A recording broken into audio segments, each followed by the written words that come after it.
Hey kids, Bill here from NotAnotherPodcastUSA.com, reminding you spring has sprung and we now have a free app available in Google Play, iTunes, and the Amazon App Store. Just download the free podcast source app from Libsyn, and we are in the comedy section of the app. Once again, this app is free and available on all smartphone platforms. You can also access iTunes, TuneIn, Libsyn, and Stitchers directly from our website, NotAnotherPodcastUSA.com. Now, on to the show. Of sunshine, and my tunes were played. Coming to you almost live from a secure location in Herndon, Virginia, it's Not Another Podcast with Bill McKenna and almost permanent semi-guest host, Mr. Brett Simons. Tonight on the show, Casey Kasem, World Cup Soccer, the Belmont Stakes, and who to expect and how to play and what to win. And now, without further ado, here comes the show. Hello, boys and girls, and welcome to our second podcast of Not Another Podcast. We actually made it to the second show. Can you believe it, Brett? I am just shocked. Absolutely incredible. It's amazing what can happen when you're bankrolled by the third race at Aqueduct. Pretty much. Yeah, we are back for number 2, and no, I do not believe DC is in the house this evening. So I'll answer that question right off the bat. I don't think they are. Okay, DC is not in the house, people. And I just want to let you know, we got a lot of feedback from the show. Thank you so much. So many people actually downloading and actually giving a crap. I couldn't believe it. Like, were you shocked? Yeah, you said that you were out, and like everybody was coming up to you and saying, "Hey, I heard it," and it was. It wasn't horrible. I'll take not bad versus fantastic any day of the week. Yeah. And we had some downloads from Afghanistan, so I want to thank my friends in the armed services who are over there. Really appreciate not only what you're doing over there, but the fact you took some time, even because you're defending our freedom, to give a crap about two guys sitting in a living room talking about BS. Pretty much, yeah. So thank you. And also to all the military people, thank you so much for everything you do. We really appreciate it. And, amen. And God bless. So on to more, I think, pressing issues. I made good on my promise. That's right, from the end of the show last week. That's right. Yes. I said, Brett, if he went over 3 minutes on his rant, which he wasn't sure he was going to, he did. So I said I'd get you chicken. Yes, and chicken was purchased and devoured, and here we are. Yes, in fact, we had the boneless version of banchan tonight. Yeah. Yeah, talk about that. Can I just well played, Korea? It was even I am not even used to that. It had no skin, but yet it was crispy. It was. Yeah, I just think I'm gonna have to just get a T-shirt that just has the words "Well played, Korea." Yeah. In fact, I'm gonna go online right now and make it for you. I mean, just unreal. And the other thing too is we're passing a Burger King, and we got talking about the Burger King sandwiches, and I'm gonna just let Brett go in this because he's afraid of a particular sandwich that they have. It's not so much that I'm afraid; it just doesn't seem right by nature. A double cheeseburger, it's one of the greatest things on the face of the earth. I don't know about a double fried chicken sandwich. Like, I love Chick-fil-A. I think I'd still be terrified if they made one. I wish I had one in front of you right now so that you can check it out. There's just something not right about it. It's just, I don't know. It doesn't happen in nature. Now, is there anything else that scares you from a fast food point of view, or anything just in general that restaurants serve? Not really, but I don't say that makes me afraid. It's just something that I can't wrap my head around. Yeah, no, there's a couple things like I love looking at foreign menus for different. Oh, you mean that? Yeah, going to a foreign restaurant, absolutely, because I have no idea. I am such an American eater. No, I mean like you go into a McDonald's or you go into like a Pizza Hut and they have like fried octopus in the crust. Well, no, I've never seen anything like that. But when I go to any ethnic restaurant, and it's just like I have no idea what to do here. Yeah. Well, when you went to Honey Pig, you text me. I'm like, hey, look, this is the 1-2 punch you have to go with. Yeah, Korean food, and I have no idea. So I'm literally at the restaurant texting him like, what should I get here? And I'm saying, go with bulgogi and go with God. Yes, and go with the spicy pork belly. That's it. You can't go. And yes, we went. It was a marvelous trip. Yep. Totally fantastic. So if there's anything food menu items that scare you, Feel free to text or, is DC in the house? We love the tweets. We love the Twitterverse. So let us know what you're thinking. And if you're good enough, possibly we'll even have you on the show to discuss it. If it was in haiku form or something like that, we'd definitely appreciate that. We talk about chicken so much, I feel like I should come in wearing a white suit with a bolo tie. And I think and call the segment Colonel's Corner. And we should have EQ come in with the chicken suit from Jimmy's Old Town Tavern, King of the Wings. King of the Wings. And we will be having him as a guest. It's just that it's very difficult because of his schedule. Yes. He is in the restaurant industry. I'm sure he has some stories. So we will definitely get him on the show. One thing I wanted to discuss that's coming up this weekend, and possibly if I can edit this quick enough, we can get it up there, is something that is dear and true to me, and I'm not sure about Brett's take on it. It's the Belmont Stakes. Is the Triple Crown. California Chrome is going for the third leg of 3, if that makes any sense, for the win in the Triple Crown. You have the Kentucky Derby, Preakness, and now the Belmont Stakes. It hasn't been done in many, many years since I was a young lad. Go ahead, I'm sorry. Which the flower is the carnation. That's correct. In fact, this is actually a funny story. So Brett and I became frenemies at Jimmy's Old Town Tavern during Jeopardy, which is Jeopardy. That's, and they have a whole board of things. And the final Jeopardy question was a few years ago. The Kentucky Derby is the Running of the Roses. The Preakness is the Black-Eyed Susan. Yep. What is the Belmont? And Brett had a brain fart. He didn't know the answer. I knew the answer, but I was watching from afar. Yeah.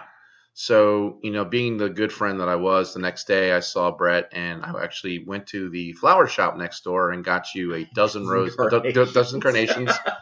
So that you can remember. I will never forget that the carnation is the official flower of the Belmont Stakes. And now I realize why Brett doesn't know about the carnation, and that's because is it bad that I had to ask you what horse it was that was going? I thought I knew, and I'm like, it's California Chrome, right? Do I have that? That's name correct. Right? Yes.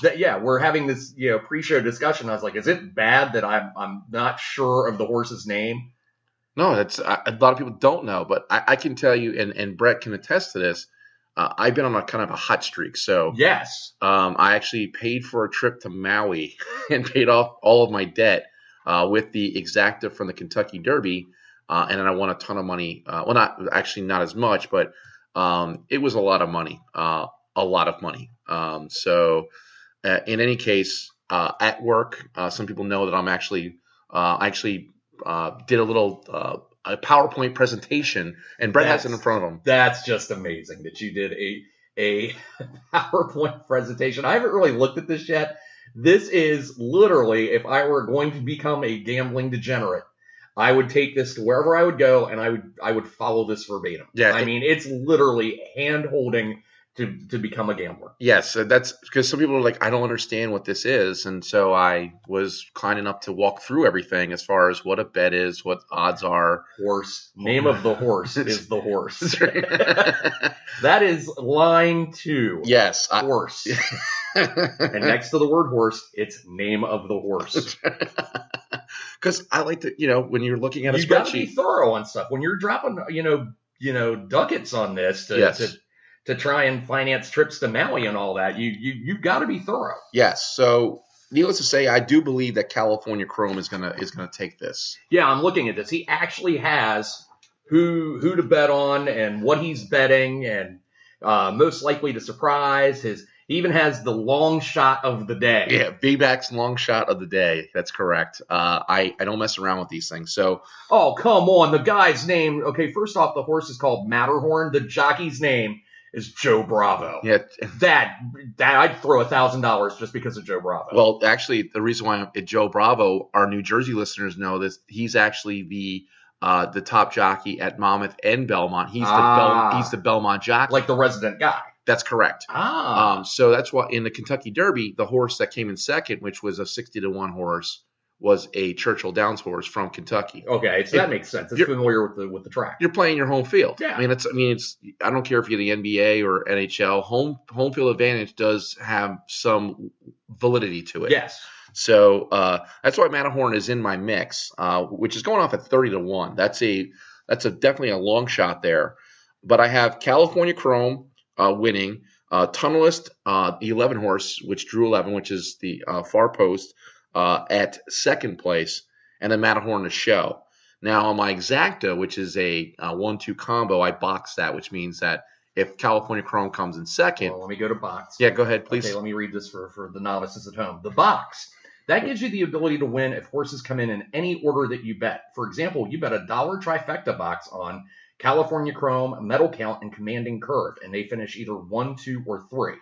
As long as it's first, second, or third, you win. That's correct. So those 3 horses all have to finish in the top 3, but it makes no difference what order they finish in. Correct. And actually, Bingo. if you want to, the maximum amount of money we can win on this is actually if California Chrome comes in second. Because if you have Matterhorn coming first, which is a 30-1 horse, right, that makes the odds, that juices up the odds. So say, for example, not that I'm going to confuse people here, but you're going to have to deal with it. If California Chrome and Matterhorn win the exacta, I guesstimated the exacta would pay 144 if California Chrome wins. Mm-hmm. It's 193 if Matterhorn wins. Okay. So what do I have to bet to win my $193? Okay. On Matterhorn? You would have to bet you'd have to bet exactly the 3-1. Now, if it came out 1-3, you'd win 144. Okay. All right. So here's something for you. Now, the exacta in the Kentucky Derby played $340 on $2. Okay. Meaning every $2 you bet, it paid $340. Okay. Now let me fill the people in on what the exacta is. Right. I'm playing the role of guy who doesn't. He's not a degenerate gambler like me. He's not a degenerate gambler. This man is scared to death of betting anything, including imaginary points in a trivia game. That's right. When I said I wasn't sure about who is it? Ernest Hemingway. The name of his boat. I got I'm like, I'm not too sure about that. I thought we were betting 8. We betted 0. We bet 0 and lost because I got scared and laid up. And this is a guy. This isn't money. This is just points. Right. So this man is risk averse. Believe me. All right. So the exacta is that the bettor must correctly pick those finishing in the first and second places in precisely that sequence. So that meaning if you picked Metal Chrome and California Chrome, Medal Count and California Chrome, and you had Medal Count 1 and California Chrome 2, the only way you would win the exacta is if you hit Medal Count winning the race and California Chrome being second. Correct. But okay. you can box that, which means it can come out in any order. That's when the box throws. So the box kind of helps your odds a little bit. It mitigates the risk. So it's double the bet. So a $2 exacta box is $4 because you're playing in both sides of the fence. I feel like I should have a cigar and like a big whiskey sour and big Jimmy the Greek glasses on right now. Well, actually, that's what I have on right now. I mean, I came from here's the thing. I mean, I grew up in a family where. Honestly, on Saturday afternoons and it was Friday night boxing, and then Saturday afternoon horse racing on TV. I mean, that's what we did. I mean, baseball was big, football, Notre Dame football was big, but in my family, horse racing and boxing was, that's what you did. Now, what's funny is I went to school in the Eastern Panhandle by the racetrack, and the only times I ever went to Charlestown Racetrack was when Lollapalooza was there. Well, I can tell you, and there are people who will testify to this, I didn't even go to my own senior prom. I went to the track. I totally believe that. And I won. I won a lot of money. That's when I first won a ton of money, and I was actually late to my own graduation because I was at Monmouth Park with 3 other guys. I won't name their names because I don't want to get them in trouble. And my old man was so pissed at me. But then when he saw that I had Irish diplomacy in the third and it was 9-1, I put it on $10 tickets. I had $100 on it. I won $900, but since I put it on separate tickets, I didn't pay tax on it because New Jersey has a $600 tax rule. My dad saw $900 in pocket cash. He's like, well done, son. So now it's gone from degenerate gambling to tax evasion. It's not tax evasion. It's just playing with well played. The criminality of this show shocks me. So anyway, these are, like I said, those are my picks. I'd say California Chrome, Tunnelist, and Matterhorn are my win play show. On my exactas, though, I have California Chrome winning, but I wouldn't rule out Commanding Curve, Matterhorn, and Tunnelist as far as what I call a wheel. So those 3 horses next to California Chrome, I think can definitely pull out the exacta. My trifecta box includes California Chrome, Tunnelist, and then either Commanding Curve or Matterhorn. Can't go wrong there. Most likely to surprise is Wicked Strong. This one's going off at 6-1, but I don't like the jockey. I don't like his speeds. Go ahead, you can say his name. His name is Rajiv Murrah, but his trainer's name is Jimmy Jerkins. and that's not a porn name, folks. That's actually his real name. But in any event, I'm just going to tell you that I think Wicked Strong is most likely to surprise in regards to my bet. And BMAX long shot of the day is Matterhorn, 30-1. Joey Bravo, always like that guy. He comes to play, knows how to win. He's won some major. He's the Haskell. He's $1 million races. He knows what he's doing. He sounds like he should be like an independent wrestler with like a 50s gimmick, like leather jacket, slick back hair. Hey, it's Joey Bravo. And his tag team partner is Don Morocco. Yeah, yeah. Hey, here comes Joey Bravo. All right, so real quick here, just to sum this up. If I wanted to make a ton of money this weekend for about $100, what should I bet? Okay. If you're trying to now again, say I have $100 limit. Okay. What would be the biggest bang for my buck? I would say the best bang for your buck. Now again, this is purely hypothetical. I would go with the California Chrome Matterhorn Exacta. Mm-hmm. Okay, because that pays $144 or $193 on 2. So explain what that means real quick. Okay, for every $2 you bet, the Exacta would pay $144 or $193. So if you bet it boxed, that means you'd have it 50 times. Wow. So that's 1,400. So times you're looking at what, $10,000? That's what you want to do. So that's $10,000 there. Now the trifecta, I couldn't calculate those odds because I don't have a brain big enough for that. But the trifecta, let's say you put $20 on a trifecta boxed, which is $60, and let's say that the Matterhorn, Tunnelist, and California Chrome come out. You're looking at close to $90,000. Oh my God! No wonder you do this. Yes, and like I said, I literally from the Kentucky Derby and I told some friends of mine what to do at Belmont. They did not listen, and they lost. Wow. So now, like I said, I paid for a trip to Maui. I'm staying at the Ritz, and courtesy of California Chrome and the number 3 horse. Not too shabby. Okay, boys and girls, we'll be right back with other things to talk about. But some of us got to take a Mountain Dew break, and we'll see you in a few minutes. This is not another podcast. Ain't that right, Brett? That's right. It is not another one. All right, welcome back to It's Not Another Podcast, and I'm back here with Brett, and we've started a new bit, and it's called What's Trending? Trending. And I think the first thing we'll start off with, it happened earlier this week. And I'm just going to read the headline. I'm going to let Brett run with this because he seems like he's chomping at the bit, pardon the pun. Casey Kasem hospitalized. Wife throws raw meat at his daughter. Go. Coming up next, it's a pound of raw hamburger in our long-distance dedication this week. Oh, boy. Someone wrote to me, Dear Casey, when throwing meat products at my stepdaughter, what should I use? Ground beef, or should I go the healthy route, ground turkey? First off, I don't even know how I can be PC about this, but the daughter smoking hot. Probably not the first time something like this in a roundabout sort of way has happened to her. Right. Just say that. Okay. And I don't understand the whole, and it's sad when somebody, and not necessarily power. It's almost like, the dare I go back to the play Tempest. Anytime someone, a provider, Right. Casey Kasem's just got a lot of money, but now, everyone's chomping at the bit because it looks like he's about to go. And, there's other motives here, and we all know, Casey was married. It's a sad state of affairs. And I mean, I think anybody of our age bracket, I mean, Casey Kasem was there like every week. I mean, you knew what was big because if it was in the top 10, that was it, man. That was where you needed to be. Well, not only that, I mean, he also was an iconic voice for countless cartoons. Shaggy. Yeah. Well, I'm going to just go right there and say it's Mark from Battle of Planets. I went there. Oh. Boom. Wow. Yeah, I was a big Battle of Planets fan. And I realized I didn't realize growing up, Sandy Frank Presents Battle of Planets, the American version. I didn't realize when I bought it's called Gotcha Man, the Japanese version, the enemy, the person who is defined as the Zoltar, the evil person, was a cross-dresser. In fact, he dressed up like his sister, who he didn't have a sister. It was pretty crazy crap. So I don't know how we got to that, but I'm just saying Japanese cartoons, very freaky when they get unedited.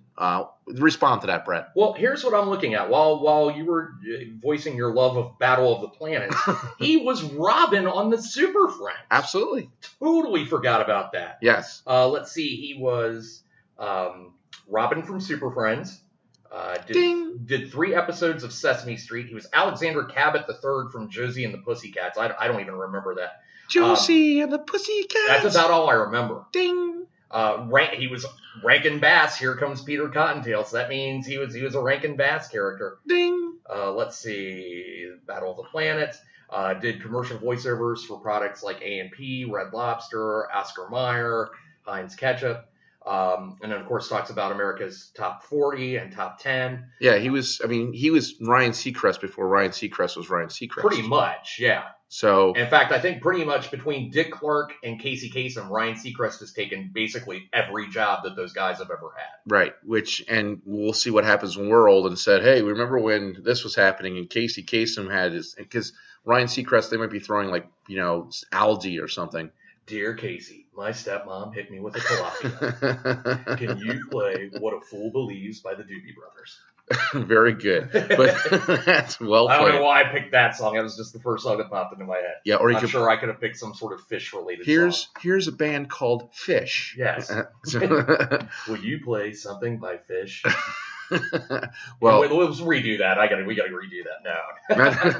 the jokes were just missed there. That's okay, but I would say the other thing they're all good. T-Mobile is going to be apparently merging with Sprint in the Captain Irrelevancy issue for a $32 billion merger. What the hell are they merging? To form one big crap company. I mean, honestly, I don't know. Like, I used to joke, like, everyone's like saying, what provider should I get? My cell phone provider. I'm like, T-Mobile, because you'll be the only one using their network. Pretty much. If they do have a network. Do they have a I remember about T-Mobile was it always seemed like all their phones were geared to like 14-year-old girls. Right. That's basically what I know about. You don't have the Hello Kitty iPhone? No. Although I will say this, though. They did, in one of their commercials here not too long ago, used a killer song by Queens of the Stone Age, and that actually made me happy to see that commercial. Right. No. That means Dave Grohl is getting paid. Right.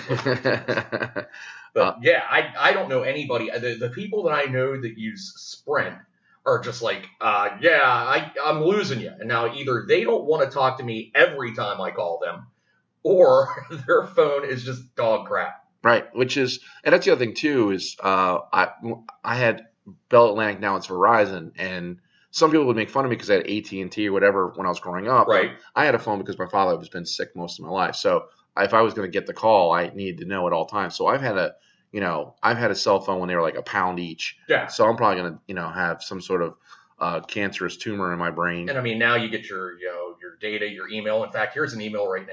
It starts off, Dear Casey. But in regards to the phone, it was like, well, you can't play Tetris or you can't play Worm. I'm like, that's right. I can get a phone call in the middle. Yeah. If someone's calling me and saying your dad is not doing well, I can actually, go back from West Virginia to go get it. Yeah. So, needless to say, Beats by Dre is $3 billion. T-Mobile and Sprint is $32 billion.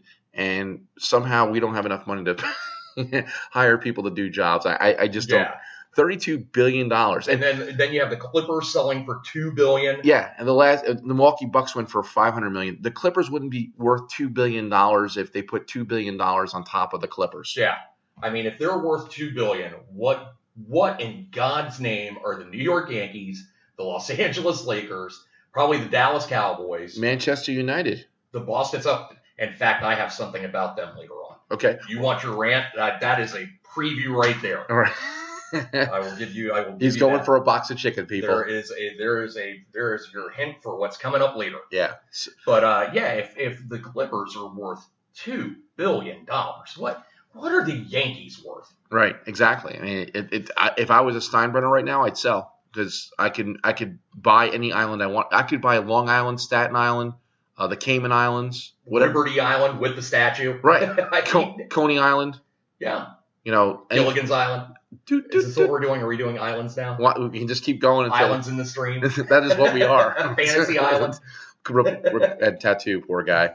But the other thing too, it's trending is Ghostbusters. It gets returning to the theaters this August. I gotta go. Oh, no doubt. I can remember my father taking me to the Rialto Theater in Westfield, New Jersey. It was me and my dad. I think it was 12 at the time. It's 30. So no, it was when I was 10. Yeah. Can't do the math. Nope. Sorry. That was That's 10. if I did the math. Yeah, thanks, that would be man. correct if I did the math. Yeah, I can figure out an exact and trifecta from 3 horses with different odds, but I can't tell you. I'll make you cheat sheets on how to do age. 40 minus X equals 10. Yes. And X is the number of items that you are trying to subtract from the previous number of collected items. That's exactly right. But anyway, I'm really looking forward to it. And the reason being is I think Ghostbusters, besides the fact that Ray Parker Jr. song is very, very catchy, it worked on 2 levels. And I know this for a fact because I remember when I was 10 years old laughing at some of the stupid antics of, what was that thing? The Slimer? Slimer, yeah. Yeah, Slimer.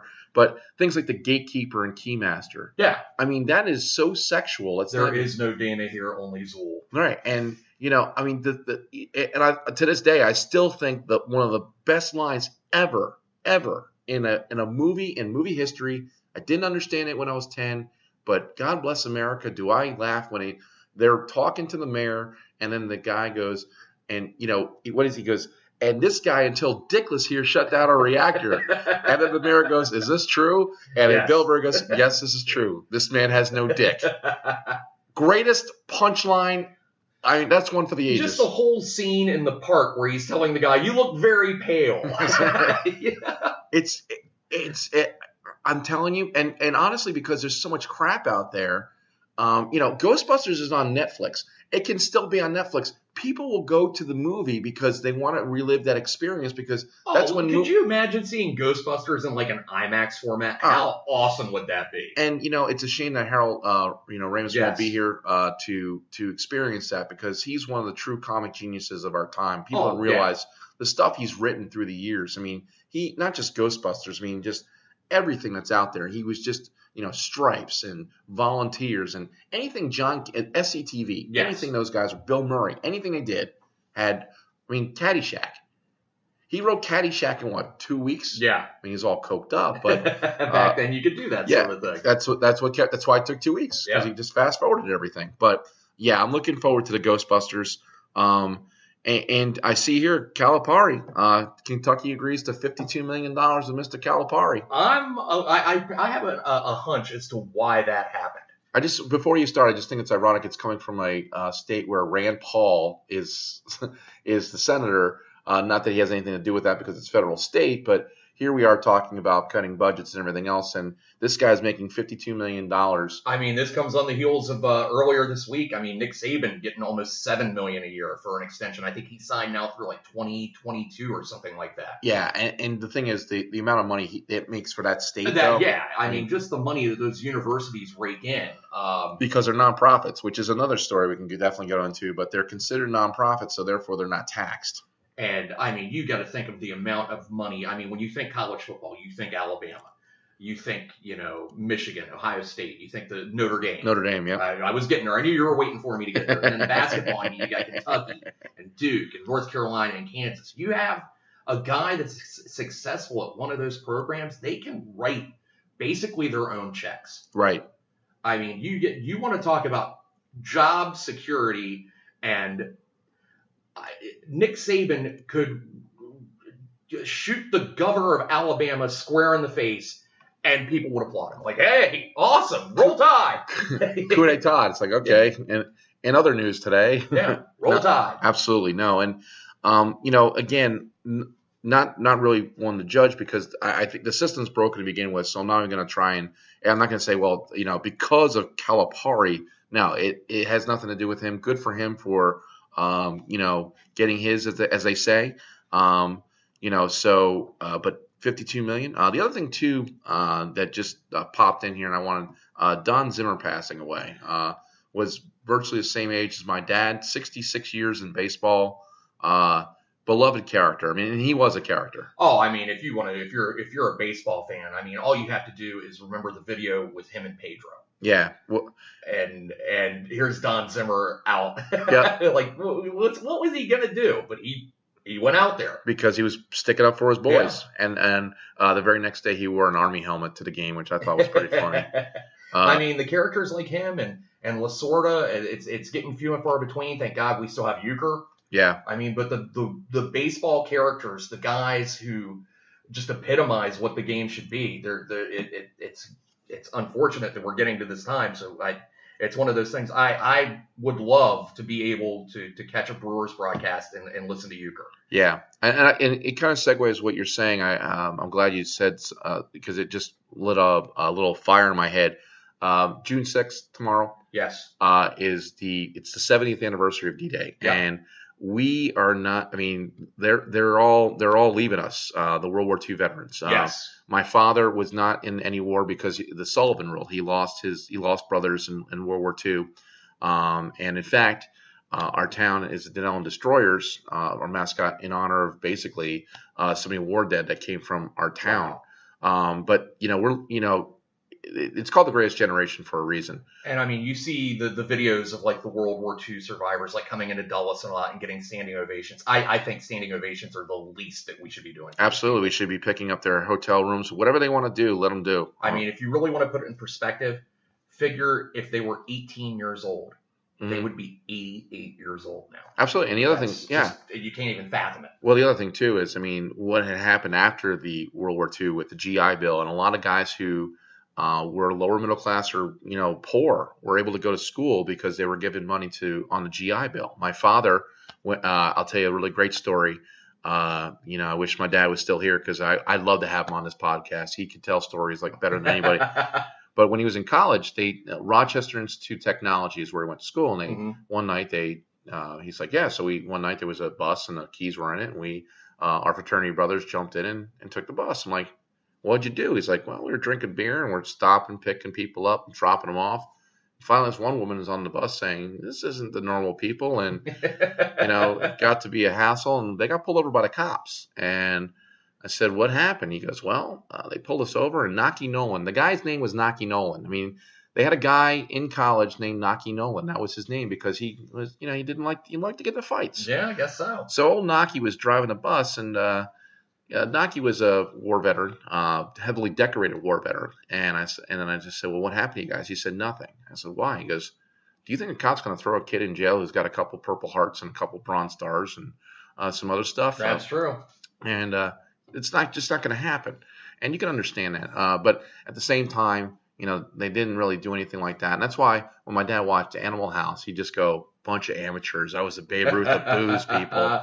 So, they lived life. And the other thing that I respect about them and compared to, what you see today, I'm not going to go into a social rant here, but here was a group of people that they did the most for this country as far as, and that, Tom Brokaw called them the greatest generation. Yeah. They fought for the country. They came back home. They put their heads down. They built this country. They didn't complain about anything. And they still don't. No. I mean, they are not for wanting anything. And now, we're coming into a generation where it's, every kid gets a trophy and everyone has to feel good about themselves. Well, sometimes you're going to fall on your face. Yeah. I'm living proof of that. So, and you're allowed to do that, and it's okay. It's just that you got to know, you got to get back up, and you also have to have the people around you who will support you when you do that. And that's what I'm afraid is going to happen is that, unfortunately, a lot of people don't know what it's like to fall, and if they do, they're not going to adjust well. Right. I agree with you completely on that. Not to cut off, but I wanted to go back to something real quick. Jump. There were Yes. two things that we discussed that I totally forget that we kind of glossed over. Going back to Calipari, I totally believe Going back to Cali? I don't think so. I totally think that reason that extension was signed was because I believe, was the front runner for the Laker job. Yeah, you might be right. And I think it was one of those things where it was a reactionary signing. Not that, Kentucky's going to go anywhere, but I do have one question. How long until some sort of investigation in Kentucky. Oh, well, that's just it. And What's the over/under? I would say 2 years, because Calipari's had a history. In fact, he was with Massachusetts. Yep. He went to the Nets, floundered. Here's a tilapia. You can do a case of tilapia. He was, and not only that, the person who he took over for when the Rod Thorne era started as president, one of the things he had to deal with was the overbloated salaries of people like Keith Van Horn and some others. And he traded for Jason Kidd for two reasons. Obviously, well, it turned out to be a better deal. Yeah. Marbury's making more money. Yeah. So you went for $9 for $10 million. They needed to get a center. It turned out to be a great trade, and they ended up being in the NBA Finals a couple years. But Calipari set the Nets back. I mean, not that they needed any more help, but financially just killed them. So, I don't know if that. I know you're a Laker fan. Not sure if that would have been a great. I think it was more of a name. Yeah. And now, according to what I was watching on PTI yesterday, the front runner now is Larry Brown. Okay, yeah, I heard Larry Brown as well. But you never know because his son is his roommate in college. I don't know if you know. Yeah, did you know that? Yeah, I did know He's that. living in a dorm room. At SMU, yep. So yeah, those are the things that are at least sort of interesting that are trending. Everything else kind of stinks. I'm not gonna lie to you. Pretty much. And also, if you get a chance, we were talking about baseball icons passing away. If you get a chance and it's a late Friday night and you have either the Major League Baseball package or I believe that on Tuesday and Friday nights they do special things. There's like a separate channel that you can get for free. I get it with Dish Network on Tuesdays and Fridays.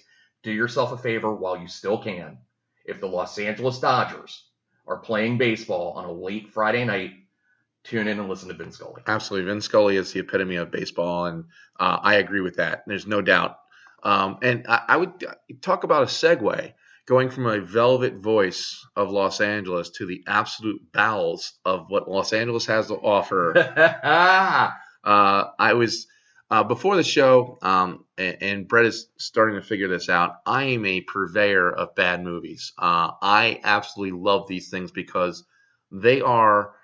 It's amazing people bankroll this to begin with. I just want to know where they have just this disposable money to just finance garbage. Yeah, it's fantastic. And I showed just 8 minutes of something from a thing I watched called Cinema Sins. And I've watched the full version of this movie multiple times, which is available actually on YouTube, called The Room, which has actually been called the oh my gosh, I can't even think of it right now. The Citizen Kane of bad movies. I have never seen the movie, yet even I had known about it. Yes. Without even seeing it. You're like, have you heard of a movie called The Room? I was like, of course, who hasn't? Right. But I've never seen it. But we watched this little, like Bill said, we watched this little 8-minute thing about like everything that's wrong with that movie.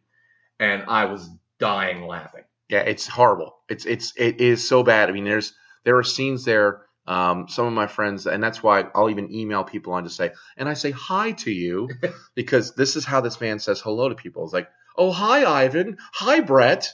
And imagine basically, I think he's like a human version, and there's two guys on Family Guy, and they're like, it's the foreign residents who have lived here long enough not to have an accent but still do. And it's like, hey, we will meet you at the discotheque. Perhaps we can make sex. It's like the star of the movie is one of those guys. Yes, he actually wrote, produced, and directed it. So they call it the Father, the Son, and the Holy Spirit. The triple crown of just awfulness. Yeah, and one thing you also learned too. What was the prime object that they were throwing back and forth? They must have thrown. I swear to God, I don't think the Redskins threw as many passes last year as they did in this movie. It seems like all they did was hang out in this one apartment. And when they would leave the apartment, they would throw footballs back and forth with each other. It was really bad. So it would be like imagining you taking your little brother, your son, nephew, whatever, going out to the park, throwing a football back and forth, and then displaying it on a movie screen. That's exactly right. And expecting people to pay for it and watch it. And that's why I think I'm going to have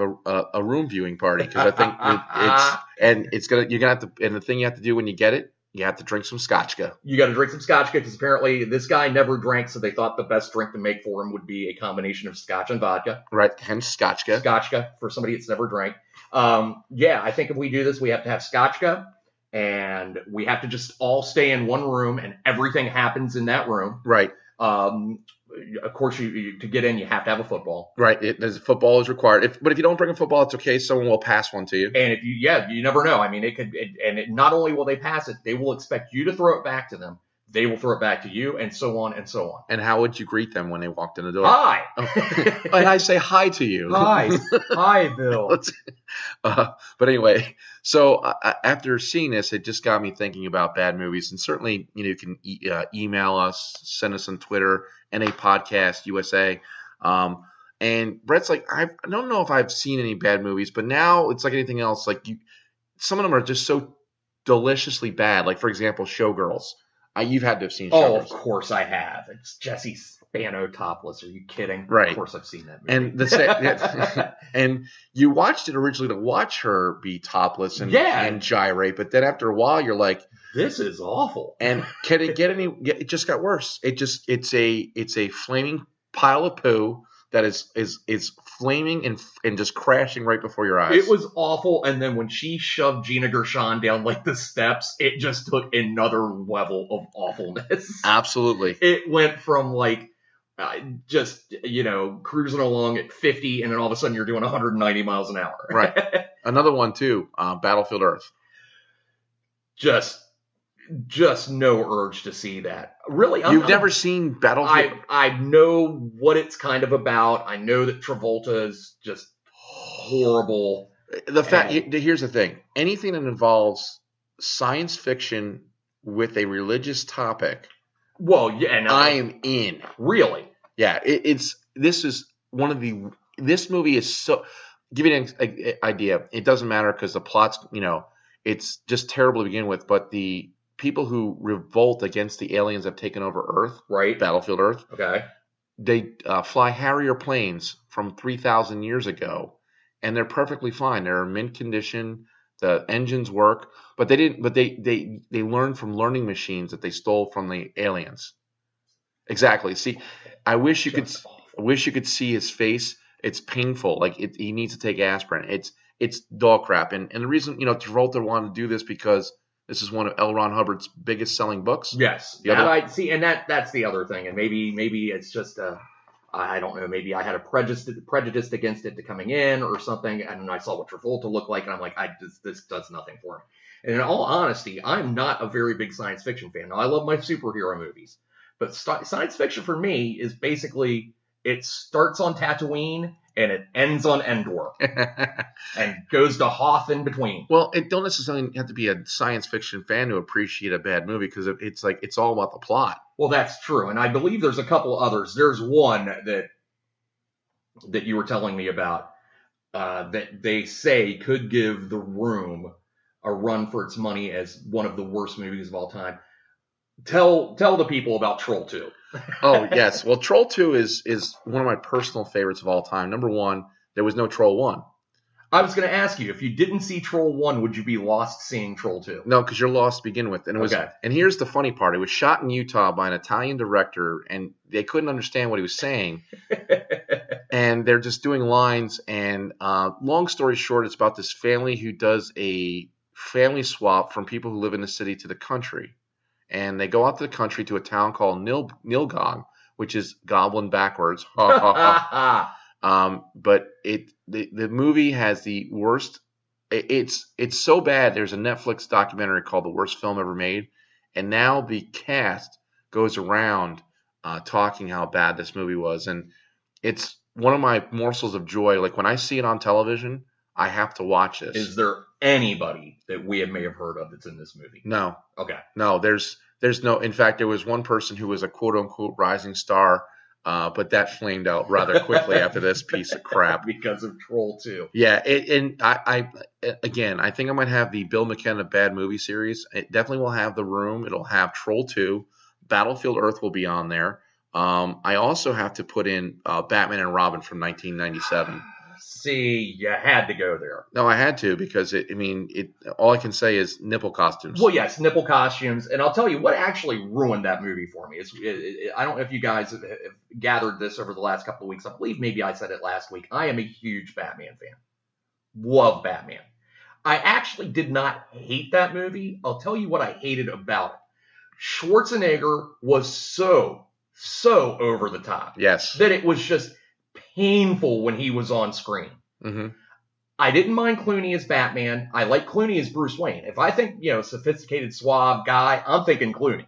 Not Barney from The Simpsons? Not Barney from The Simpsons. No, after we drink this case of beer and the next case of beer, we already got 2 more cases of beer. Yeah. So, I mean, Batman and Robin just took that franchise. It just destroyed it. Yeah. And it had a kick-ass song by Smashing Pumpkins on the soundtrack, too. Yeah. And just crushed it. And yeah. And it took, it was 15 years before another Batman. No, it was even more than that because Batman Begins was 2005. So it was 18 years. I think it was the last time Chris O'Donnell was in a movie, too.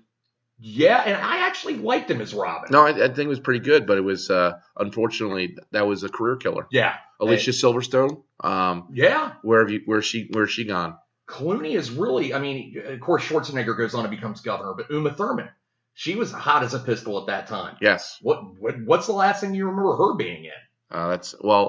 Kill Bill Volume 1 and 2. And how long ago was that? That's true. Yeah. But another one too, Mommy Dearest. Have you seen Mommy Dearest? I don't, but everybody knows the line from it. I've never seen it. I've seen that scene. It's Faye Dunaway over the top. Yes. There's no doubt. That is on my list, and that's where I incorporate also the female element of, because it's basically I'll never forget, my sister made me watch this when I was growing up, and Mommy Dearest. Yeah, because it was on HBO like 2:00 in the afternoon. Right. Sitting down watching this on, even at 10 years old or 9 years old, I'm like, I know what a piece of turd is, and that definitely was it. It was just so over the top dramatic, it was ridiculous. So that gets my nod as well.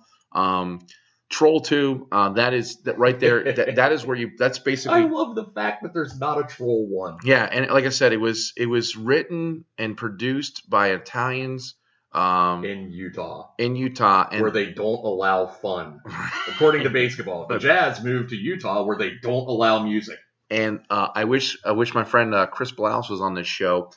There's one movie on here, it was on Mystery Science Theater, and I'm just gonna read the title to you and see if you can get the stupidity even in the title. Okay, you ready? It's called Manos: The Hands of Fate. Oh, I've seen the movie poster, and there's some of those shows that are like, things you wouldn't believe, like movies you wouldn't believe and stuff like that. And I think I remember this. Kind of fill me in, but this is definitely jarring something. Well, the thing is the fact that Manos is hands in Spanish, so it's hands, the hands of fate. Ah, okay. So right then and there, and literally the guy is wearing a suit that has Manos on them. Literally. Okay, that's what I've seen. There was. I think, did they try to do a TV series of that or something? I don't think. Is there a chance of that? They might have now, but it was so bad. They had a midget who was a Torgo, and he couldn't walk because they gave him stumps to walk in, and the poor guy couldn't get anything. He couldn't walk right, so he and he's walking around. It looks like he was drunk constantly. He even said his lines because I think he was drunk because he was in so much pain. I know where I know this from now. It was from an episode of How I Met Your Mother where Ted took Stella on the quick date. Now, I don't know if you ever watched the show or not, but there's people out there that I know watch How I Met Your Mother. By the way, she was dead the whole time. Anyway, if we would have been doing podcasts at that time, right? I could have went on for 30 minutes for a rant on how the ending of How I Met Your Mother. Oh, gotcha. Yeah, love the show. But anyhow, there's a scene where Ted, the main character, is going on the quickest date ever because he just never finds time to be able to go out on dates with this girl, Stella, who was Elliot from Scrubs. Right. And they go on like this really quick date, and the movie, they go in front of like a TV store, and there's TVs in the window, and Manos is the movie that's playing. Fantastic. That's how I remember it now. Yeah. So, yeah, it's exactly, so Manos, The Hands of Fate is definitely on my list. Chris knows all too well about that. We had a good laugh. So I would put that. And then, you could also put any sci-fi movie that's on at Saturday from 9 a.m. to about 2 p.m. and you're all in. Yeah, I'm trying to think of what is the worst movie. I mean, there is one that I've heard the people that were in the movie just were like, we had no idea what we were doing.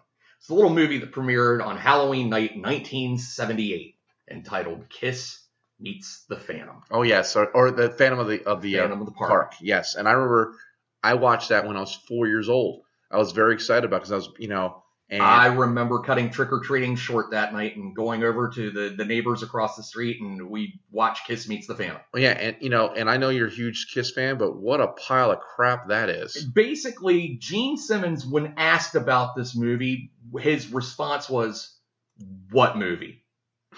They would not acknowledge it. You know how they put out everything. It took them finally almost 30 years to release that movie on DVD. Paul Stanley, when asked about it, is like, we didn't even know the lines. We'd go up, stand in front of the camera and be like, line, and then they would tell us what we were supposed to say, and if we said it without messing up, it was a take. But this is the end-all, be-all. There's two things in that movie that a lot of people don't know. One, that is not Peter Criss's voice. It's not. He had too thick of an Italian New York accent. Comes back to the Italians messing up the movies. That they had a guy basically go in and do all of Peter Criss's dialogue. So he's totally not even really in the movie. But the best, and this is why it's, in my opinion, probably one of the worst movies ever. There is a fight scene where, let's see. Let's just say that one of the stuntmen was an African American standing in for one of the members of Kiss. And which was that, Paul Stanley? No, it was Ace Frehley. There was an African American. They're fighting, and then all of a sudden, Ace goes from Ace Frehley to, wait a second, did that just happen? Yes. And yeah. See now you know. So we're gonna put Kiss and I'm gonna put Kiss Meets the Phantom up there. I mean, it's as much as I love that band. That was just a steaming pile, and this is where the PG rating comes in, of just dog shit. Yeah, dog shit. That's perfectly fine. You can say dog shit because, as my mom would say, shit is shit. Just a steaming pile. And literally, I watched it again for the first time in God knows how long. Because, when I was a kid, I thought it was the greatest movie ever. Gene Simmons breathes fire. It's an inch away from his mouth. Like, you have his mouth, then there's space, and then there's fire. And I bring you fire. And he talks in this horrible Devereaux is the main guy, and his voice sounds like three voices all at once. Just god awful. That's fantastic. So see, and here you are. You didn't think you could have anything to contribute. Now you just. I just remembered when I thought of the African American Ace Frehley. I'm like, how can that not be up there? Exactly. So there we go. So those are a couple of our movies. Any movies you again, last week we got a few people talking about. Is DC in the house? Hashtagging yes, that on DC in the house. We that might be our first T-shirt. That was actually trending on Twitter for about 3 minutes. Yeah, but might be DC in the house, or what was the other thing we wanted to get shirts? Oh, well played Korea. Well played Korea. So there we go. We're gonna have pretty soon a website will be up and we'll have these things up there. Speaking of Kiss, look at us just being merchandising wars. Exactly. T-shirt designs, all this stuff. See, and like I said, he didn't think he'd have it in him, but no, I guess not. I shocked myself. So we're actually going to take a little bit of a break. We come back. We're going to be talking a little bit about the sports coming up with the two finals and two of our favorites. Well, I would say four sports, but they're part of our favorites. What would you call them? Our entendres? Our favorites? For me, one of them is number two. Yeah. Hockey is number two for me behind professional football or whatever it is that the Washington team. Can I say their name? Yes, you can. Okay. Whatever the Washington Redskins play, whatever you want to call that, that's number one. Right. I don't know if that's professional football or jackassery. And then hockey's number two for me. Yeah. All right. So we'll be back with to talk about the finals coming up, and also Brett has a twinkle in his eye for another rant. He's going for another box of chicken. I do, and it happens. I think basically what I need to do is on my ride home from work. It happened last week with the street numbers instead of telling me the names of the streets, and I had other people tell me, don't give away the rant. Don't give away the rant. No. I'm just saying that the people came up and said, you know what? I never noticed that, but I hate that too. Right. So it's not just me, but this happened once again in my car on my way to Bill's. So I think what I need to do is forget to call it the rant. Just say on my way to Bill's. On my way to Bill's. I think that should be the name of it. Is actually on the way to Bill's. That's a T-shirt. But I need to have like maybe just a voice recorder or something, because it seems like that's where the rants happen. Yep. So okay, we'll be back in a minute, and we'll see you on the flip side of this commercial ad brought to you by the letter D. The letter D. Okay, welcome back to Not Another Podcast. We're here with Mr. Brett Simon Simmons, and we're going to talk a little bit sports here. We're going to go on the sports market. First, we'll talk a little hockey since it already started. Game 1 of the Stanley Cup Finals. Another great game in the pathos of the game. I think the Stanley Cup, without a doubt, might be the best tournament out there in professional sports. Yeah, I mean, I know we're getting up with the World Cup, and that happens once every 4 years, and a lot of people, especially a lot of friends of ours, are getting really geared up about that. But I mean, just the Stanley Cup. Yeah, it's number one. I think it's the best trophy in sports I agree. by far. Yes, and yep, it's the hardest to get. Yep, I say it's well over skill, and I always say that because you look at a few years ago when the Boston Bruins beat Vancouver. Vancouver had them beat as far as if you look at player by player, they had better goalie, they had better first, second, third lines. Yeah, and they just got their butts kicked. I mean, they pounded them into the ground, and they wanted it more. That's why they won. I think this series, I really can't pick a winner. I think LA is the better team. I think the Rangers have the best player. I think I tend to agree with you. But I think that, especially after last night, that could have been demoralizing for the Rangers being up 2 goals like that. But the way Lundqvist handled that, however Lundqvist goes, that's how the Rangers will go. Well, it's like that series against the Caps a couple of years ago where all the games were like 1-goal games. Yep. Holtby would win a game 2-1, and Lundqvist would come back and win 1-0. And finally in Game 7, the Rangers offense showed up and just destroyed them. Did you know that the last series that the Rangers played, they played the 6 games? That was the first time they didn't go to a 7-game series since 2007. Wow. I believe that. And then look at what the Kings have done this year. Yeah, and Quick wasn't that great in goal the other night, but he finds a way. No, and they were comparing his stats this year to the run that he had when they won the Cup, and he's given up almost 2.5 more goals in that same time frame. He's got – well, the thing is, too, I mean, let's face facts. The Rangers – it was the third period was 20 shots on 3. So the Rangers gave up 20 shots on goal to Lundqvist. Yeah. You're not going to win a Stanley Cup that way. No. And if they can protect him, they're going to win it. I really believe that. I'm going to tell you right now, I think the Rangers win. They're going to win in 7. I kind of want to pick the Rangers. There's no money on it, Brett. Go ahead. Say no, it. I like the Rangers, and since it's LA, I think it's 7 as well. And I'm piggybacking on you on this one, but I believe the Rangers in 7, and I believe that Lundqvist is the reason why. Yeah, and let's face facts. I mean, I give credit to LA having a great team and filling up the Staples Center. It's no Madison Square Garden. No, and eventually, I mean, just look at how much hockey they've played so far. Yeah. I mean, they played 21 games in the playoffs, now 22. Yeah. The most you could have played at this point was 22 games. Right. And they have played all 22 of them. Yeah, it's a grueling series. It's basically playing. Imagine if football went 16 weeks and then another 16 weeks for the playoffs. That's what it's like. It really is. And I did like last night that they had Gretzky out to drop the puck. Yeah. How he played for both teams. Sure, absolutely. No, it was a really nice moment, and it is the best. I think it's the best. Not only the trophy, but as far as the format, I think the tradition, just everything about it. You can love the Super Bowl, but let's face it, that's They played how many games to get there? And it's not, to me, it's not Eastern and Western Conference. It's Wales versus Campbell, and it's Smythe versus Patrick. That's where I'm at. So we're both in agreement as far as Rangers in 7. I believe Rangers in 7, and I think that Lundqvist at some point either in game 5, I see the series at 5 being 2-2 going in. I see Lundqvist pitching a shutout in game 5 to give him the lead. The Kings come back, and I see Lundqvist just standing on his head in game 7. I don't know why I feel that way. I just can see that. He just got channeled by Cleo from the Psychic Network on television. Miss Cleo. So we got that out of the way. Now we got basketball. Right now we got the game on. It's San Antonio up by 1. It was 3. But I can tell you that another great series. I mean, last year this championship series or this championship game was fantastic. So I really, really enjoyed it a great deal. This year, you got, again, I think, you get the best player in basketball versus, I think, the best coach of any team sport that's been around in probably 20 years. Joe Torre might be up there.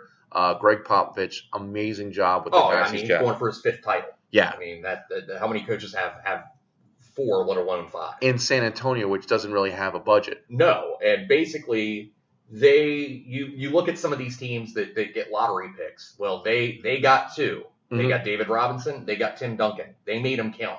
This isn't the what was the name of the guy that was drafted number 1 this year by Cleveland? Was it Bennett or something like that? Kwame Brown. I mean, you hit on the number 1 pick and you're set. Yeah. Well, I mean, here's the thing. San Antonio hasn't had a number 1 pick in years. No, because they hit and made the ones that they have count. Yeah. So, but I'll say this is going to be a great series. I think San Antonio is a better team than they were last year, and they've been playing. I can't fathom why, because you just think they'd be another year older. There's no way they can do this again. I think they've had revenge in their mind the whole year.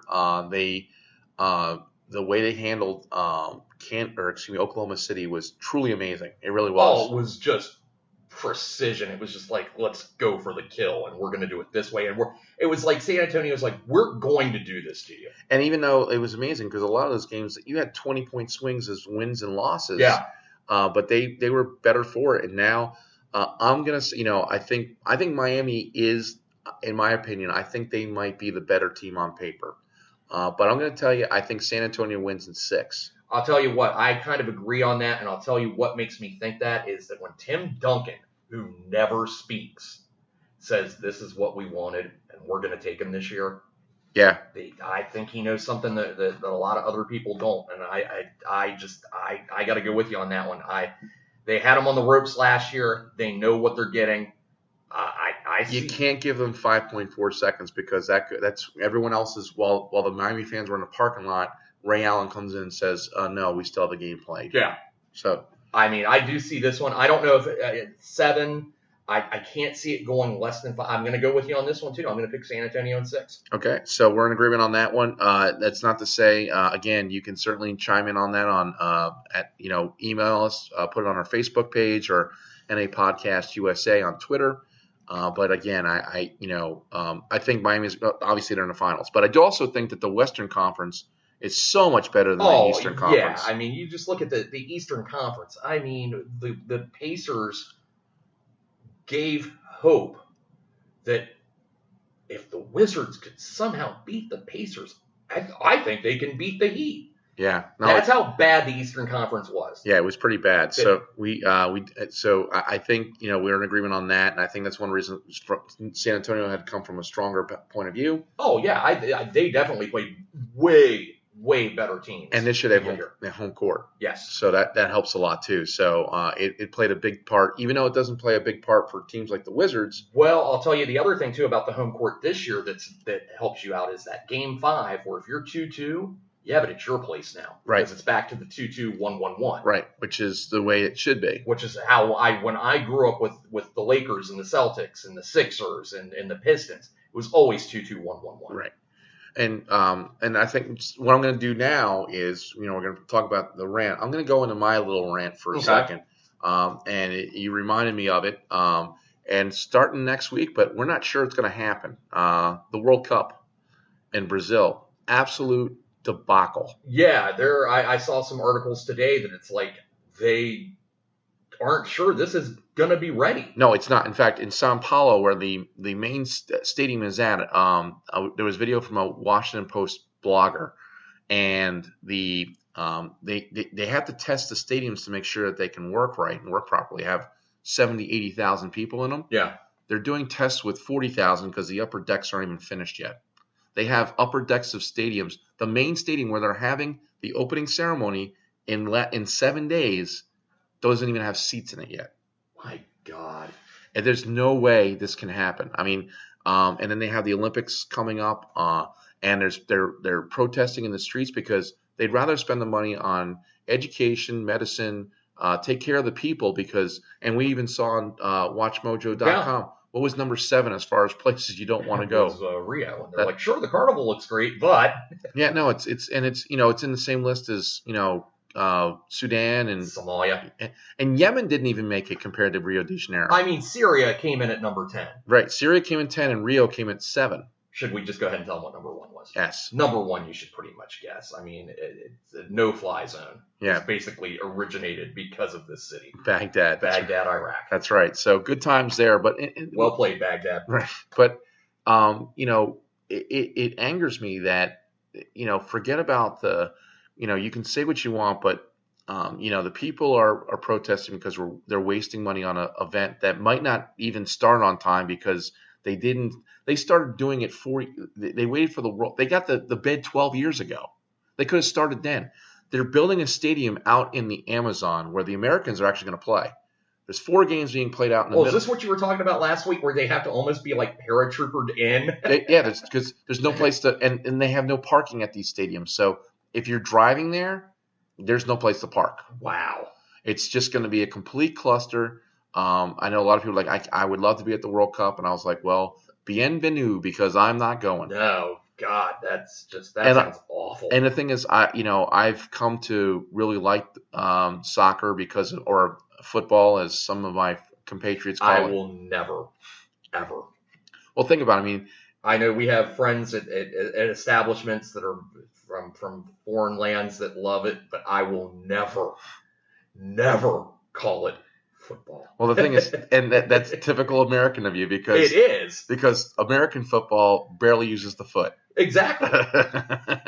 But in any event, that's the thing that's really getting my goat right now, and I hope and pray they can pull it together, because the people who are most responsible for this disaster will see the minimal consequences for it, whereas the people of Brazil are suffering because, number one, they're not getting the things that they need for their own society, and more importantly, number two, it's gonna reflect badly on Brazil as a country, and as far as people and everything else, they're fantastic.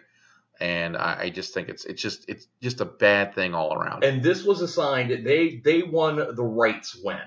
I believe it was 12 years ago. So It was 2002. So they've had 12 years to get ready for this. That's correct. And you're telling me that a week from tomorrow, I guess it starts the 13th, correct? 12th or 13th, correct, yeah. Okay.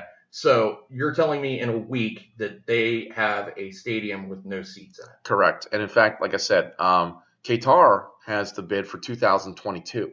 And I hear they're talking about taking that away. Yeah, they have, because that's just like corrupt as hell. Well, the reason being is you can't. I mean, it's 130 degrees in the summer. They're using, migrant workers, Filipinos basically to pick. It's like a bad episode of Stargate.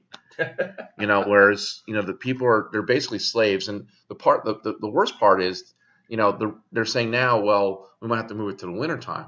There's no way in hell that's going to happen with every single, with Spain, Italy, and the Premier, EPL in England, with the billions of dollars they have tied up in that. Yeah. No way that's going to happen. So they're going to move it's going to go to the United States. Build it, and they will come. Right. Well, try and play 130-degree heat. Well, and the great thing is, we'll have air conditioning in the stadiums. No, we can't do that. They thought, well, it's like, well, actually, I have a DeLorean outside that it will go back in time. Come on, man. Like, it's just like you said, it's corrupt as hell, and shame on FIFA for doing this, and nothing good is going to come of it. I mean, and second of all, what kind of air conditioning must you have in a facility to cool down something that's 130 degrees outside? Yeah. Well, the thing is, they want to keep it open air too, which is ridiculous. I mean, what are they going to do? Get buckets with big chunks of ice and have fans blowing? Maybe perhaps sugar-coated butter shavings. Yeah, sugar-coated butter shavings. People die in Qatar. People die in Syria. That should have been what that list was called. Places people die. And the fair should have been number 11. Right. So now, Mr. Brett, you go ahead with your rant. And it's actually kind of funny because mine is on a similar subject. Mine is on soccer. And it's not anything about the sport. It's nothing to do with the World Cup. It's nothing to do with, hey, the next 2 weeks, great. The C's are too close together? Play your games. Great. If USA wins, awesome.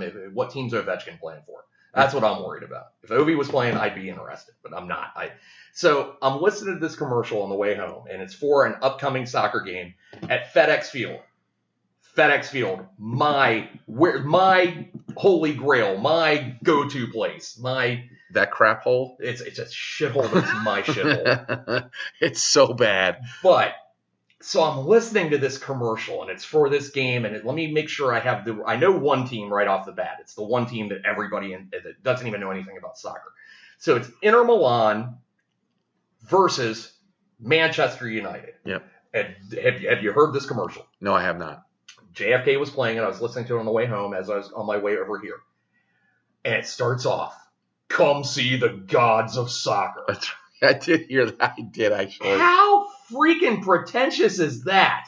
The gods of soccer. Well, the gods of rock are Kiss, right? But you know what? Gene Simmons is not even that arrogant. I've heard the Kiss radio commercial. It's like the biggest band in the world. But he's not calling themselves gods. Right. Like I said, Gene thinks this is arrogant. But it's like, the gods of soccer. I'm like, okay. And then they mentioned two guys. If these guys are gods of anything, shouldn't I have heard of them? It was like, and I know I'm going to sound like a pretentious American prick when I say this, but who is Wayne Rooney? Why should this mean something to me? He actually know who Wayne Rooney is. Yes. And it put him in correlation to me. Is he Tom Brady? Is he Johnny Football? What is he in the soccer world? I would put him either Tom Brady or I wouldn't even. He's not. He's. I would put him at RG3ish as far as he's the Swiss Army knife for the Manchester United. So he's like the guy. He's pretty well. He's an older guy, Does but he score a lot of goals? Yes, he does. Okay, all right. So there was this guy, and then I may have heard that name. Wasn't there something about like his girlfriend or something? I think you might be like, right. Another guy was railing his girlfriend, so they ran that guy out of town because it was pissing this guy off. That could have been Eric Lindros and Brenda Moore, actually. That could have been Joe Theismann and Charlie Brown. That was never confirmed. Right. I still believe something happened there because he went from being a Pro Bowl receiver to ran the hell out of DC in like a week. And the thing is because they kept playing his DC in the house until he actually literally ran out the door because they kept playing go-go music. So going back to this, so then I'm like, okay, Wayne Rooney, I may have heard of that guy. Then the second guy, I'm like, this guy's supposed to be a god. When you say like god of rock, I mean, you think, Robert Plant or Gene Simmons or just, Mick Jagger. You know these people. If you're supposed to be a god of anything, you should be known worldwide. And I'm not saying that I've got my American non-soccer blinders on. And yes, I referred to it as soccer again. But I'm just like, how pretentious is this? Snyder wouldn't even do this. Come see the gods of suck, the Washington Redskins.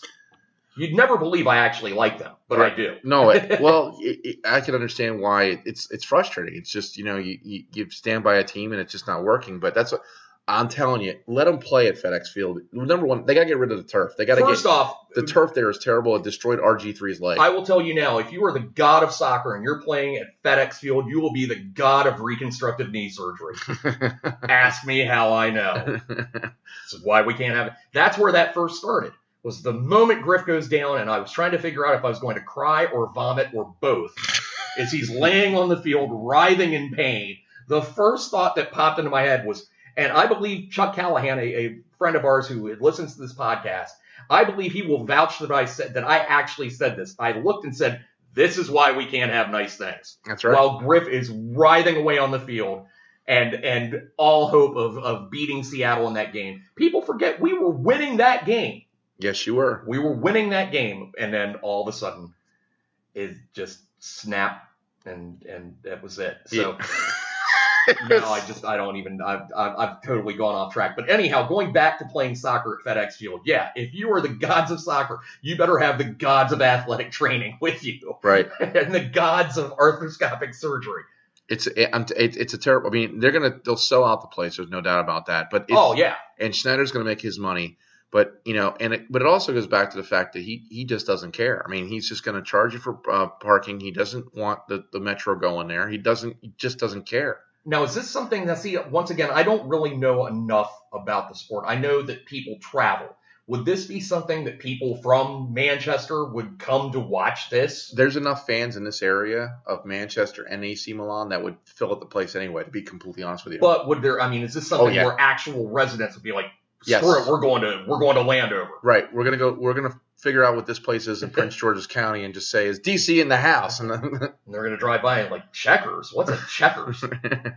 That is the only Checkers that I know of is on the way to FedEx Field. And it's on the way to FedEx Field where you don't want to stop at Checkers. It's on Bladenburg Road? No, it's on the other one. I think it's on the opposite end of Arena Drive. Gotcha. So you know where you can take Arena and you go in by like the Metro or what used to be, I guess it's the Boulevard at Cap Center. No, you go the other Boulevard, way. the Boulevard of Broken Dreams? Yeah, you go the other way. And it's like there's a McDonald's and a Checkers and just overall shadiness. So now we know that I'm very proud that Brett is in full effect for his love of America, and it's not so much that. It's just the audacity that they have to refer to themselves as the gods of soccer. Did they win whatever it was that they play, like whatever league? Not this year, but Manchester. All right, then therefore that argument shot down. You are not the gods of soccer. You didn't even win the game. They have the most championships of any professional sports. Period. They're like even more than the Yankees. More than Canadians too. Wow. Yeah. So, all right. Well done, Manchester United. And that's why everyone's jumped on their bandwagon, except for Enda. We know Enda, Ed O'Sullivan's, is a big fan of theirs for years. So he's gonna hear this, and he's gonna like Brett's up. He's gonna charge a double. And just the amount of swearing that will be going on. And no burger specials on Wednesday. There'll be nothing. This is why you can't have. I'm gonna walk in and he's just gonna throw a beer glass at me. Hashtag throw a beer glass at me. Hashtag throw a beer glass at me. Hashtag well done Korea. Hashtag this is why we can't have nice things. What's the other one? What was the other shirt we were gonna have made? We'll figure it out because we can actually play this back. That's a great thing about. Yeah, so hashtag what we'll hear when we listen to this again that took place about a half hour ago. That's the other one. So yeah, make sure you get those things trending. And then once again, we're waiting for ourselves to get on what's trending while we are actually doing the show. So while we're doing what's trending, see ourselves trending. Exactly. Well, I think that we'll wrap it up right there. Remember, boys and girls, you can always email notanotherpodcastusa@gmail.com. You can get us on Twitter at NA Podcast USA, or find us on Facebook at Not Another Podcast ? Or you can just go ahead. Hashtag Gods of Podcasting. Hashtag Gods of Podcasting. Gods of Podcasting. Again, this is a work in progress. Thank you very much for listening, and we will see you next week. And don't forget, the lunch menu will come out on Monday. Oh, that's right. I like that. I was sitting at work all of a sudden. It's like, Not Another Podcast has made a post. I was like, well, how'd that happen? And then all of a sudden I see you saying, well, here's what's coming up this week.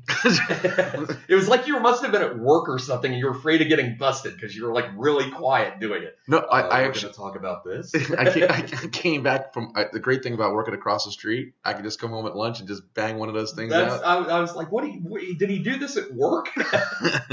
But anyway, everyone have a great weekend. I'm actually going to be heading up to New Jersey. I got to take care of a few things up there, see some friends, get some tomatoes and some bagels. Mr. Brett, anything big this weekend? No, get me one of those sandwiches that we saw on TV. Oh, the Harry's Deli? The $47 pastrami sandwich that's 10 pounds and 2 feet high. I mean, you can't go wrong with that. No. It's got 2 slices of bread, too. No, I'm staying local this week. Nothing major, and we'll just see what happens. Somebody's got to keep Herndon safe. And not just that, we don't want anyone to die at the fair. No, you don't want anybody to die at the fair. No, people die at the fair. All right. And people don't spend money to go see that movie, apparently, because it finished third and they're already calling it a bomb. Which is terrible. I thought it was great. I thought it was great, too. We're talking about a movie that's to die in the West. Maybe that could be your sampler. You can next week. You can talk we can segue into that. Because you've already done your plugs and all that. And now I feel like we just went on. It's like somebody yelled as DC in the house, and we just kept going. All right, everyone. Closure, full rapture. We're good people. We just like to talk. Thank you so much. Have a great night, and once again, thank you for your support. We love you. Thanks.